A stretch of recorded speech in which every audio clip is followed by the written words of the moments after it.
जा ऋषियों को कि हे ऋषियों, जब पार्वती ने कहा कि महाराज हम तो सो गए थे, हमने कथा तो आधी सुन पाई, आधी हमने नहीं सुनी। बोले बाबा बोले ठीक है, तो तुमने आधी सुनी आधी नहीं सुनी, लेकिन हुंकारे फिर कितने गए? तो पार्वती बोली जब आप बाबा तुम ही जाओ।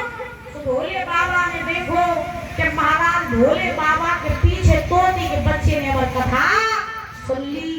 अब भोले बाबा को आया, भोले बाबा तोती के बच्चे से कहने लगे दुष्ट नारायण पापी, तुझे कथा सुननी थी तो तू आसन पे आके बैठ के कथा सुन लेता, मेरे सामने बैठ के कथा सुन लेता, तूने मेरे पीठ के पीछे बैठ के कथा सुनी, अब तुझे अब नहीं छोड़ेंगे, तूने मेरी कथा का अपमान किया।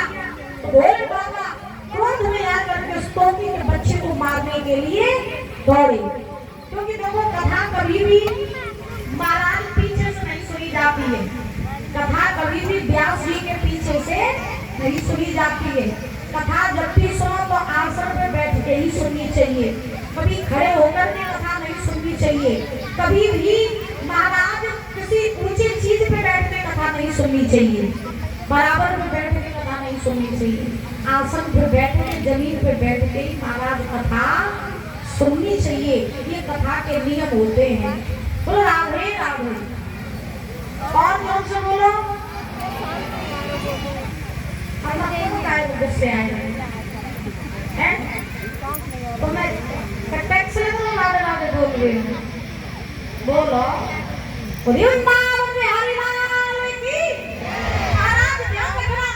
आज भोले बाबा तोती के बच्चे को मारने के लिए दौड़े, तो वो तोती का बच्चा घबरा करके बड़ी सजी भागने लगा। अब भागते भागते ये तोती का बच्चा महाराज व्यास जी की कुटिया के पास आया। व्यास जी की पत्नी थी जिनका नाम था अरड़ी, वो छत पे खड़े होकर केस सुखा रही थी।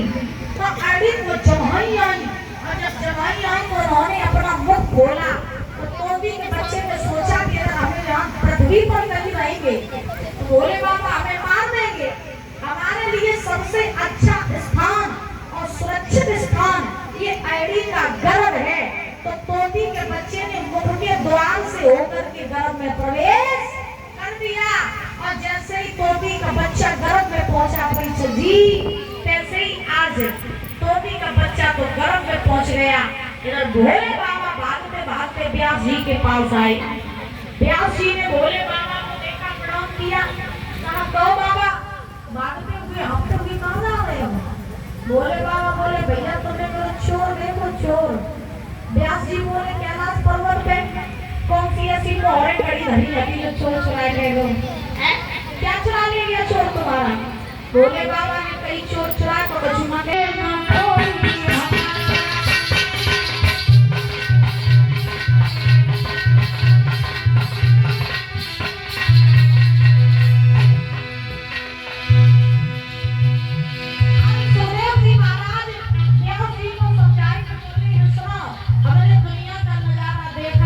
कोई किसी का नहीं है।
किसी के कोई हमारा मतलब से भैया यार पुकारे, मतलब से बेटा बाप को पुकारे।